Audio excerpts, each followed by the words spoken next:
welcome to part 4 of 6 of the 4 chairs, and we're going to hop right back into the music discussion we were just taking on.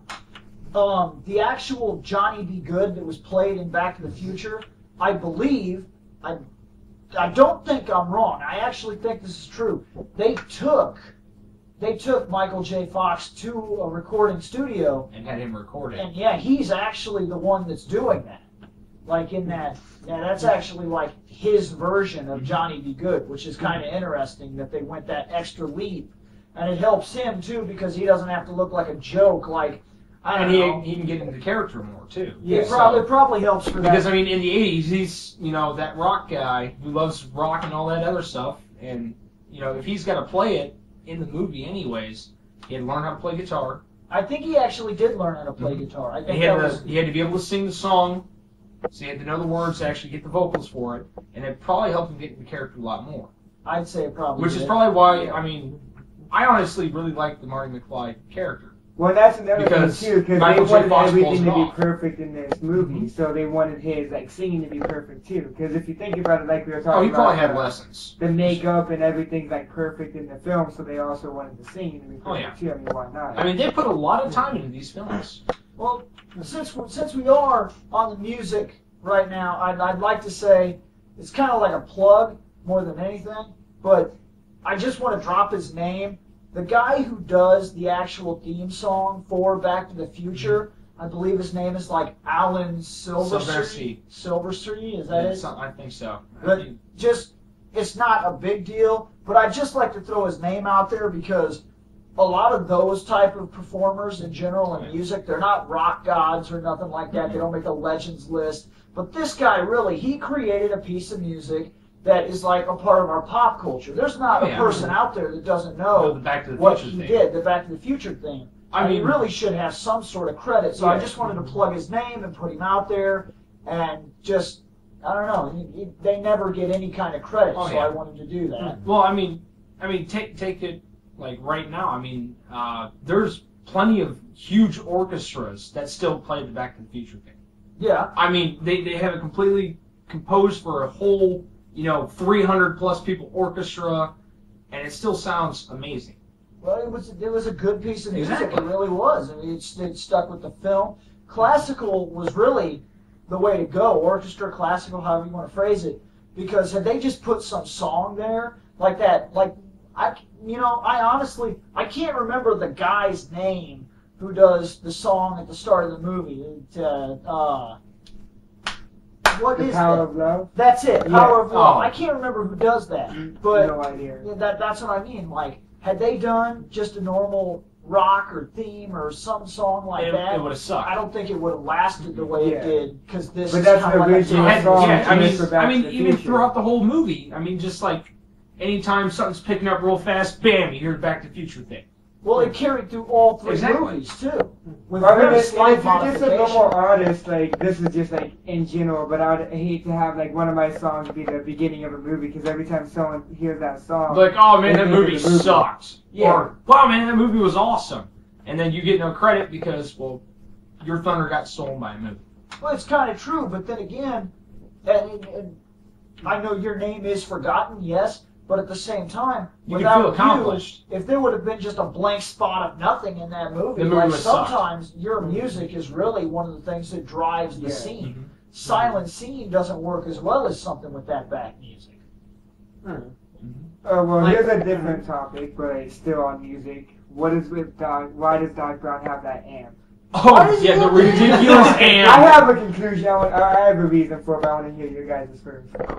I think he was using it, using it to test the effect of sound waves, I don't know, for temporal slips or something.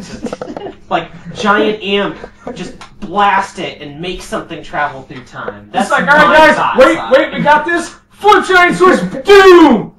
Well, it didn't go through time, guys, but we did manage to launch the DeLorean into the clock tower, through the clock tower, and into City Hall. I couldn't I definitely couldn't tell you why he has the amplifier, but I can ask a question on top of your question. But I know why, though. You want me to tell you why? Sure.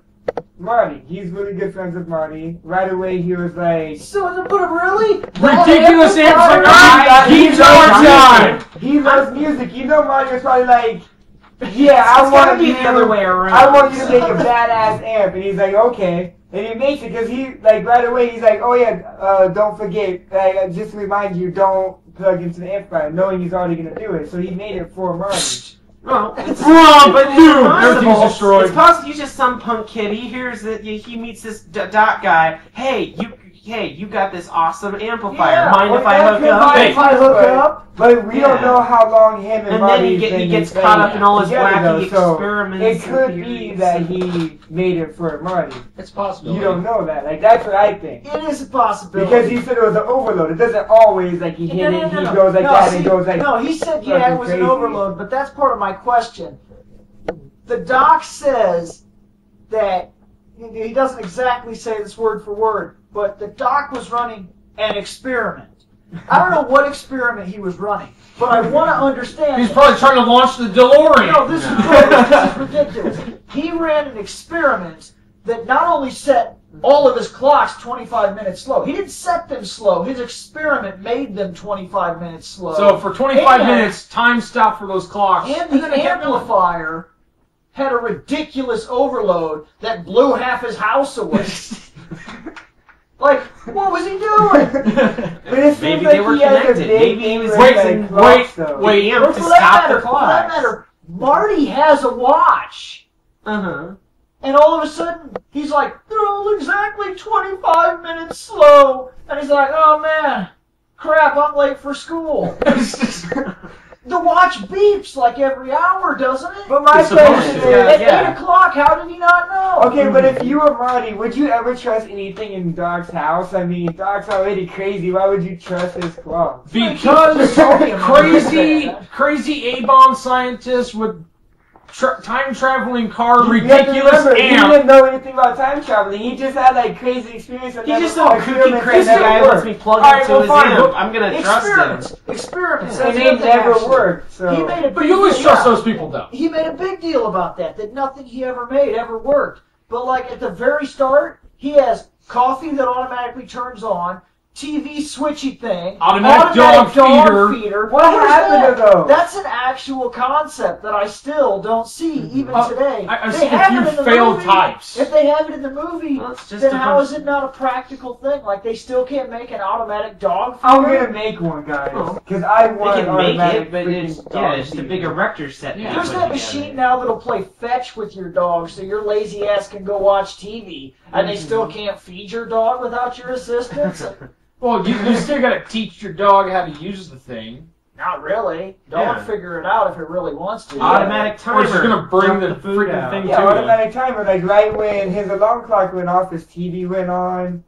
It was all set to happen at the same time. It was all set. He models himself after Albert Einstein. Now, he's obviously not as brilliant as Albert Einstein. He did have one great thing that going for him, but he's like, well, Albert Einstein had a process. He would only wear certain suits so he doesn't have to waste time picking out outfits. He would only have a specific way of doing things. He had all this worthless stuff put together. Start the TV, pop the toast. Actually, the dog. toast? Yeah, speaking about the toast. Toast was like cooking overnight or something. It's like, Yeah, I should probably fix that.